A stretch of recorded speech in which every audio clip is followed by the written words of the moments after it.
इस एजुकेशन में आपका स्वागत है। इसके पहले हम द्रव्य के लक्षण गुण बताए थे। अब आपको हम पढ़ाएंगे द्रव्य की भौतिक अवस्थाएं। द्रव्य की भौतिक अवस्थाओं से तात्पर्य यह है कि द्रव्य की भौतिक अवस्थाएं, द्रव्य हमारे प्रकृति में किन किन अवस्थाओं में पाई जाती है। तो दोस्तों, द्रव्य जो होता है ना, पदार्थ, वो हमारे भौतिक प्रकृति में तीन अवस्थाओं में पाई जाती है। पहला है ठोस। पहला क्या है? ठोस। दूसरा क्या है? द्रव। तीसरा क्या है? गैस। ठीक है। तो सोच लीजिए, द्रव्य की भौतिक अवस्था से तात्पर्य यह है कि प्रकृति में हमारा जो द्रव्य है, जब द्रव्य पाया जाता है, उसकी भौतिक अवस्था से तात्पर्य यह है कि द्रव्य किन किन अवस्थाओं में पाई जाती है। तो द्रव्य हमारे प्रकृति में तीन अवस्थाओं में पाई जाती है। पहला है ठोस, दूसरा द्रव, तीसरा गैस।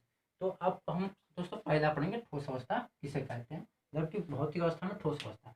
तो द्रव्य की जो ठोस अवस्था होती है वो क्या होती है, ये दोस्तों हम देखते हैं। ठीक है, द्रव्य की ठोस अवस्था क्या होती है। द्रव की जिस अवस्था में उसका आकार तथा आयतन निश्चित होता है, द्रव की ठोस अवस्था कहलाती है। द्रव की जिस अवस्था में दोस्तों ना, द्रव की जिस अवस्था में उसका आकार और आयतन निश्चित होता है। आकार से तात्पर्य यह है कि दोस्तों इसका आकार ये मार्क कर रहा है, ठीक है ना। इसका आकार आप नहीं बदल सकते। आप ज्यादा फोर्स लगाएंगे तो बदल सकता है, टूट सकता है, लेकिन आकार इसका नहीं बदलेगा। ठीक है ना। आकार और आयतन, ये जितना ये स्थान घेर रहा है ना, ये इसका आयतन हो गया। कि द्रव की ठोस अवस्था में है दोस्तों मार्क का।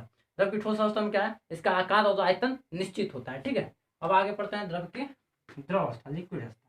द्रव की द्रव अवस्था वो होती है जिसका आयतन तो निश्चित होता है लेकिन आकार निश्चित नहीं होता। जैसे आप पानी को देखते हैं ना, पानी क्या क्या होता है, आयतन निश्चित होता है, ठीक है, लेकिन आकार क्या, उसको जिस बर्तन में रखेंगे आप ना, वो उसी का आकार मतलब उसी का आकार पकड़ लेती है। ठीक है। तो द्रव की ये द्रव अवस्था कहलाती है। द्रव की द्रव अवस्था क्या कहलाती है? द्रव की द्रव अवस्था में द्रव्य का आयतन निश्चित होता है लेकिन आकार निश्चित नहीं होता है। अब आते हैं दोस्तों द्रव की गैस अवस्था। द्रव की गैस अवस्था कहते हैं। द्रव की गैस अवस्था वह अवस्था है जिसमें ना तो द्रव का आयतन निश्चित होता है, ना ही आकार निश्चित होता है। जैसे कि कोई भी गैस ले लीजिए, CO2 gas, oxygen, hydrogen, helium, जो भी गैस आप पाए जाते हैं, उसका क्या आकार और आयतन निश्चित नहीं होता, अनियंत्रित होते हैं। ठीक है। ये होते हैं बहुत द्रव की तीन अवस्था। पहला है ठोस अवस्था। तो एक बार शुरू से देख लीजिए दोस्तों, द्रव की ठोस अवस्था किसे कहते हैं। द्रव की ठोस अवस्था में पदार्थ का आकार और आयतन निश्चित होता है। आकार से तात्पर्य है कि किसी पदार्थ, ठोस पदार्थ का उसका एक आकार, तो उसका एक स्ट्रक्चर होता है, ठीक है, और उसका एक आयतन होता है। ठीक है। और द्रव की द्रव अवस्था, द्रव की द्रव अवस्था में क्या होता है दोस्तों, आयतन तो निश्चित होगा लेकिन आकार निश्चित नहीं होगा। जैसे आप जल हो, तेल हुआ, जो भी लिक्विड की चीजें हैं, उसका जिस बर्तन में रखेंगे उसी का आकार वो रख लेगा, लेकिन आयतन उसका निश्चित होगा एक। ठीक है। और गैस अवस्था में, द्रव की गैस अवस्था में देखो दोस्तों, इसकी में आकार और आयतन दोनों निश्चित होते हैं। ठीक है ना। ये हो गया आपका। तो दोस्तों हम थोड़ा आपको एक प्रैक्टिकली स्ट्रक्चर बना के दिखा दें कि द्रव के कणों के का जो ठोस, द्रव और गैस में जो स्थान जो रिक्त स्थान होता है, कैसे होते हैं, कैसे बनावट होती है उनकी। तो द्रव की जो ठोस अवस्था होती है ना दोस्तों, उसके कण बहुत पास पास होते हैं। क्या होते हैं? बहुत पास पास होते हैं। ठीक है। इसके द्रव अवस्था में क्या होता है, द्रव अवस्था में जो द्रव के पदार्थ के द्रव के कण होते हैं ना, वो थोड़ा दूरी पर रहते हैं। क्या होते हैं? थोड़ा दूरी पर रहते हैं। ठीक है। ये बहुत पास पास रहता है। ठीक है। इनके कणों की बनावट ऐसी होती है। ठीक है। और गैस अवस्था में क्या होता है दोस्तों, गैस अवस्था के जो जो गैस अवस्था में जो उनके कण होते हैं ना, वो मतलब अनियंत्रित होते हैं। क्या होते हैं? अनियंत्रित होते हैं, बहुत दूरी दूरी पर होते हैं। ठीक है ना। इनके बीच आकर्षण बल क्या होता है? बहुत कम होता है। और इससे अब जो द्रव अवस्था में, गैस अवस्था में ज्यादा आकर्षण बल द्रव अवस्था में पाया जाता है, और ठोस अवस्था में सबसे ज्यादा आकर्षण बल उनके कणों के बीच में है। यानी कि इनके कणों के बीच पास होने के कारण इनमें आकर्षण बल क्या होता है? ज्यादा पाया जाता है। इनमें थोड़ा दूर होते हैं तो इनमें आकर्षण बल कम होता है, इसलिए इसमें बहने का गुण होता है। द्रव और गैस दोनों में दोस्तों बहने का गुण होता है। आप किसी पानी को जमीन पर गिराएंगे तो बहने का गुण होता है, बह जाएगा। गैस भी वैसा ही होता है। क्या होगा? आप गैस जब जल वाष्प बन के फैलता है तो क्या, हवा हवा के जिस तरफ हवा बहती है उसी दिशा में बहना शुरू होता है। यानी द्रव्य की जो दो अवस्था है उसमें बहने का गुण होता है, लेकिन ठोस अवस्था में बहने का गुण नहीं होता है। अब ये आपको समझ में आ गया होगा। ठीक है। उसका दोस्तों आगे हम पढ़ने वाले सपिंडता, तरलता और गतिज ऊर्जा। ठीक है।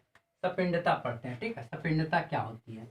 कोई भी पदार्थ होता है ना, उसको जितना हम दबा सकते हैं ना, उसका जो गुण होता है, दबने का गुण या पदार्थों के दबाने का जो गुण होता है, वो क्या कहलाता है? सपिंड। उस पदार्थ का सपिंडता कहलाता है। देखिए दोस्तों, आप देखिएगा कि ठोस को हम कम दबा पाते हैं, द्रव को उससे ज्यादा दबाता है, गैस को सबसे ज्यादा दबा पाते हैं। यानी किस पदार्थ में संपीड़ितता किस पदार्थ की किस अवस्था में संपीड़ितता ज्यादा होती है? गैस अवस्था में। ठीक है, संपीड़ितता क्या होता है? पदार्थ को दबाने का की क्षमता को क्या कहते हैं हम? संपीड़ितता कहते हैं। ठीक है, अब आगे बढ़ते हैं हम तरलता।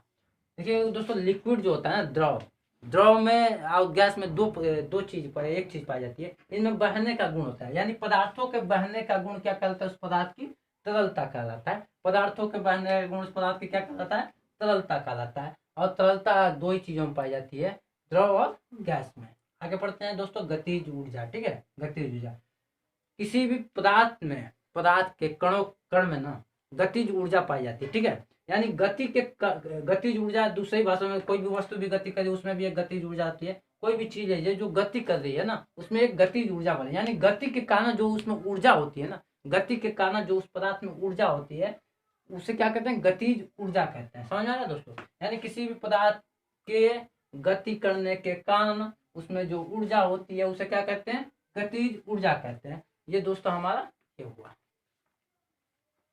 चलो, तो दोस्तों हम बता रहे थे कि संपीड़ितता यानी पदार्थों को दबाने का गुण जो पाया जाता है उसे क्या कहते हैं? पदार्थों को दबाने की क्षमता जो होती है उसे उसकी पदार्थ की संपीड़ितता कहते हैं। पदार्थों को दबाने की क्षमता उस पदार्थ की संपीड़ितता कहलाती है। तरलता, पदार्थों के बहने का गुण उस पदार्थ की तरलता कहलाती है। गतिज ऊर्जा, पदार्थों के गति करने के कारण उनमें जो ऊर्जा पाई जाती है इसे गतिज ऊर्जा कहते हैं। आज के लिए दोस्तों इतना ही, और जाते जाते आपको हम कुछ बताना चाहेंगे कि इसको पहले हम मिटा दें। तो देखिएगा दोस्तों, पहली बात हम ये आपसे कहना चाहते हैं कि टू अंकुश एजुकेशन को आप लाइक सब्सक्राइब जरूर करें। ठीक है, क्योंकि हम भी कुछ कर रहे हैं तो हमको प्रोत्साहन मिलना चाहिए ना। लाइक सब्सक्राइब करेंगे तो हम हमारा जो मोटिवेट होंगे और ज़्यादा मोटिवेट होंगे, हम और ज़्यादा पढ़ाएंगे, आपको ज़्यादा बेहतर पढ़ाने का समझाने का प्रयास करेंगे। ठीक है, तो आप इस चैनल को लाइक सब्सक्राइब जरूर करिएगा। और हमारे ये अंकुश चल का चैनल है जो मैथ्स के बादशाह कहे जाते हैं। क्या कहे जाते हैं? बादशाह। वो मैथ्स पढ़ाते हैं दोस्तों, हम विज्ञान पढ़ाते हैं। अब बादशाह जादूगर हमको मत कहिएगा, वो कहने वाली बात अलग है। ठीक है, तो हम बादशाह जादूगर नहीं, हम एक आप ही की तरह स्टूडेंट हैं। ठीक है, जो हम आपके लिए लाए हैं यूट्यूब पर टू अंकुश एजुकेशन में साइंस सिलेबस का कुछ रोचक चीज़ें और कुछ बढ़िया चीज़ें बताने के लिए आए हैं। ठीक है, अब अगले सेशन में आपको मिलेंगे तो इसके आगे वाले टॉपिक पर हम चर्चा करेंगे। जाते जाते हम आपसे ये कहना चाहते हैं कि दिलों में जख्म इतने ले रखे हैं कि नींद नहीं आती, तेरी ख्याल तो आती है मगर तू नहीं आती।